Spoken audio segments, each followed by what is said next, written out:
안녕하세요. 한창원 변호사입니다. 오늘 말씀드릴 내용은 억울한 귀책상황 뒤집기. 부제는 이혼 소송에서 귀책 싸움이 중요한 이유입니다.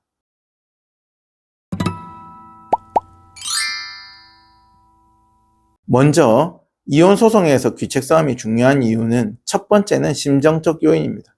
이혼을 하는 데 있어서 내가 억울함이 없어야 되잖아요. 그러니까 이것도 굉장히 큰 중요한 요인이죠. 두 번째는 위자료의 문제입니다. 위자료의 문제는 제가 앞전 영상에서 한 부정행위가 인정된다 내지는 폭행 정도가 있다고 했을 때 2, 3천만 원 수준이다. 그래서 위자료를 금전적인 측면에서는 너무 크게 생각하지 마시라고 말씀드렸는데, 최근에 SK 그 세기의 이혼 판결이 났잖아요. 그 이후부터 굉장히 위자료 금액이 상향 추세입니다. 그래서 오늘은 그 부분에 대해서도 말씀드릴 겁니다. 세 번째는 전체적으로 이혼 소송을 좌지우지하기 때문에 중요하다입니다. 전체적으로라 함은 결국에는 재산 분할, 그 다음에 양육권, 양육비에 있어서도 상당한 영향을 미칩니다. 재산 분할 기여도를 산정할 때, 내지는 양육비를 산정할 때, 내지는 양육권을 결정함에 있어서 상당히 간접적 영향을 많이 미친다.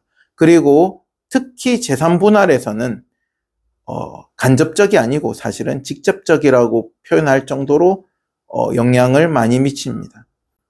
SK 재벌가의 이혼 소송에서 재산 분할이 2심에서 굉장히 회장님 쪽으로 불리하게 된 것도 생각을 해보시면 이런 위자료의 문제보다도 이러한 귀책성이 재산 분할 기여도에서 엄청나게 영향을 미쳤다는 것을 아실 수 있잖아요. 근데 꼭 그런 재벌가의 소송이 아니더라도 우리 일반 이혼 소송에서도 상당히 영향을 많이 미치는 것이 현실입니다. 그리고 억울한 귀책 상황에서 귀책을 뒤집은 사례를 두 가지를 말씀드릴 건데요. 첫 번째 사례는 어떤 거냐면, 제가 A를 저희 의뢰인이라고 표현하겠습니다. A가 결과적으로 B의 집안에 들어가서 B의 부모님한테 조금 따지듯이 이야기를 했어요. 좀 실랑이가 있었습니다. B의 부모와. 자, 그럼 B가 저희 A를 상대로 해서 이혼 및 위자료를 청구했어요. 이유는 너가 우리 집안에 와가지고 난동을 피웠기 때문에 이혼도 하고 위자료도 내놔라, 이렇게 청구했어요. 그러면 A는 귀책 배우자로 몰렸죠. 그리고 난동을 피웠다는 증거도 존재했습니다. 자, 저는 A의 변호사잖아요. 그래서 그 상황을 조사를 했죠. 그러니까 자, 첫 번째, A가 도대체 B의 부모님한테 가서 난동을 피운 이유가 뭔가 봤더니 역설적이게도 B를 위해서였어요. 자신의 배우자를 위해서였습니다. 결과적으로 사건을 정리해 보면 B가 자신의 부모님으로부터 상당한 부당한 대우를 받았어요. 그러니까 배우자 B가 자신의 배우자인 A한테 와가지고 울면서 자신의 억울함을 호소합니다. 그러면 내 배우자가 너무나도 억울하다 하면서 우는데 마음이 좋을 사람이 어디 있겠어요, 부부 간에. 그럼 자신의 배우자를 위해서, B를 위해서 B의 부모님을 만나서 B의 억울함을 위해서 따졌던 거예요. 그 과정에서 언쟁이 되고 실랑이가 나고 분쟁이 됐던 거죠. 그런데 그러면 B는 왜 갑자기 A를 상대로 이혼 소송을 걸었느냐, 왜 A를 배신했느냐를 보니까 B의 부모님이 상당한 재력가였다. 그러니까 B한테 압력을 넣었죠. 너의 배우자가 감히 나한테 와서 난동을 피웠으니 넌 A와 이혼을 하라. 그렇지 않으면 이건 제 추측입니다. 이제 압력을 넣은 이유는 돈이니까 결과적으로는 그렇지 않으면 넌 상속 한 푼 또 못 받는다는 식으로 압력을 넣었겠죠. 그러니까 이 압력을 받은 B는 바로 A를 배신합니다. 그리고 마치 가만히 있는 A가 자신의 부모님한테 와서 난동을 피운 것처럼 주장하면서 이 소송을 B가 제기했던 거예요. A 입장에서는 억장이 무너지고 너무나도 억울한 일 아니겠습니까? 하지만 드러난 증거는 뭡니까? 드러난 증거는 우리 A가 B의 부모님한테 가서 난동을 피웠다는 증거만 있는 거죠. 그리고 정작 제일 중요한 상황에 대한 목격자인 B가 배신을 하고 오히려 나의 적군에서 자신을 위해서 싸웠던 것을 나의 귀책으로 주장하면서 이혼 및 위자료 소송을 걸었던 거예요. 이렇게 되면 어떻게 됩니까? 판사님은 일단 눈에 보이는 증거는 뭐예요? A가 B의 부모한테 가서 난동을 피웠다. 배우자의 부모에 대해서 부당한 대우를 하는 것은 이혼 사유에 해당된다. 위자료 사유에도 해당될 수 있다. 이거잖아요. 이 상황에 몰렸던 거예요. 그리고 아까 제가 말씀드린 이 사건의 진실을 시간 순서대로 또 최대한 그 상황에 대한 입증을 해가면서 반론을 했죠. 그리고 제가 여기서 좀 결정적으로 넣었던 이유가 뭐냐면 이해관계였습니다. 이해관계라면 뭐냐면 아까 제가 B가 자신의 부모로부터 억울한 일을 당했다고 했잖아요. 근데 그게 금전적인 문제가 있었어요.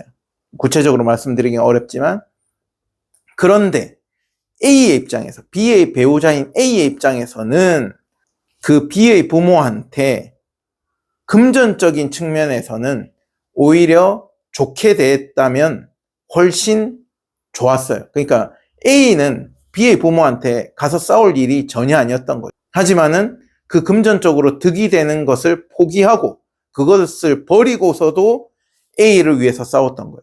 저는 거기에 포착을 했던 거예요. A가 저희 의뢰인이 그쪽 부모한테 가가지고 싸움을 함으로써 얻을 수 있는 것이 뭐가 있느냐를 살펴보면 본질이 보였던 거예요. 그래서 그 본질을 변론했던 거죠. 경우의 수를 자 이제 배신을 해가지고 B가 상대방이 나한테 그게 나의 귀책이라 주장을 한다. 그런데 자 좋아. 상대방의 주장대로 이 상황을 구성해보면 A가 얻는 게 뭔데? 내가 얻는 게 뭔데? 오히려 B의 억울함을 방관하고 내가 B의 부모한테 상대방 부모한테 더 잘했더라면 금전적 이득을 훨씬 많이 얻을 수 있는 상황이었다는 건 드러나거든. 그러니까 그 상황으로 변론을 한 거예요. 그렇게 되니까 누구의 스토리가 맞다고 판사님이 생각하시겠어요? 우리 쪽의 스토리가 맞다고 판단하시는 거예요. 그리고 나서는 판사님이 정말로 야 드라마 같은 상황이다. 그 국면을 뒤집고 나니 누구 때문에 이혼하는지를 뒤집고 나니 B의 배신이죠. 이것을 판사님을 납득을 시키고 나니 B의 변호사는 어떻게 했어요? 끝까지 A가 B의 부모한테 가서 난동을 피운 증거를 가지고 우리가 끝까지 귀책 배우자로 주장을 했겠죠. 하지만은 제가 그 국면을 뒤집은 시점 이후로는 판사님이 그 말을 귓등으로도 안 들었다는 게 재판을 하면서 계속 느껴졌어요. 두 번째 사례는 저희 의뢰인이 또 A라고 하겠습니다. A가 상대방인 B가 바람을 폈어요. 그리고 관계가 깨졌습니다. 하지만 A의 직업 특성상 바로 이혼을 못했어요. 그래서 몇 년이 있다가 이혼을 한다 하면서 몇 년이 있다가 저희 의뢰인 쪽에서 이성 친구가 생긴 거죠.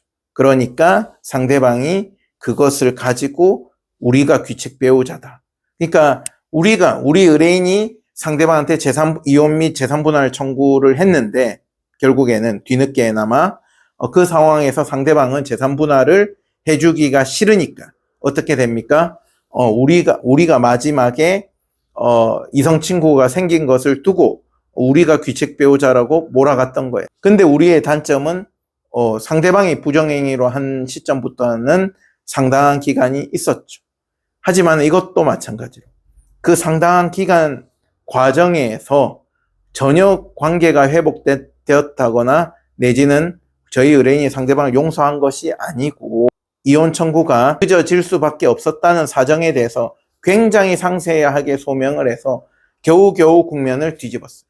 국면을 뒤집으니까 이제 어떻게 됩니까? 상대방의 주장에 대해서 귓등으로도 안 들으시는 거죠. 결론은. 그리고 이혼은 피할 수 없다. 그리고 재산분할 국면으로 가서 재산분할이 이루어지는 그런 사례입니다. 오히려 상대방의 귀책으로 인한 이혼인데 내가 귀책 배우자로 몰린 상황에서는 정말로 억울합니다. 아시겠죠? 그리고 그것을 뒤집어내기에는 아까 제가 말씀드렸듯이 상대방들은 항상 단편적인 증거를 가지고 나를 공격하기 때문에 그것을 뒤집을 때는 전체 사건을 제대로 반론해야 되고, 그리고 아까 제가 말씀드린 대로 왜 우리 두 번째 사례에서 왜 이혼 청구가 늦어졌는지, 내지는 첫 번째 사례에서 우리가 상대방 부모님한테 이렇게 항의를 할 경제적인 목적과 전혀 맞지 않다는 본질적인 이유에 대해서 제대로 설득을 해야지만 이런 귀책 국면을 뒤집을 수가 있다, 이겁니다.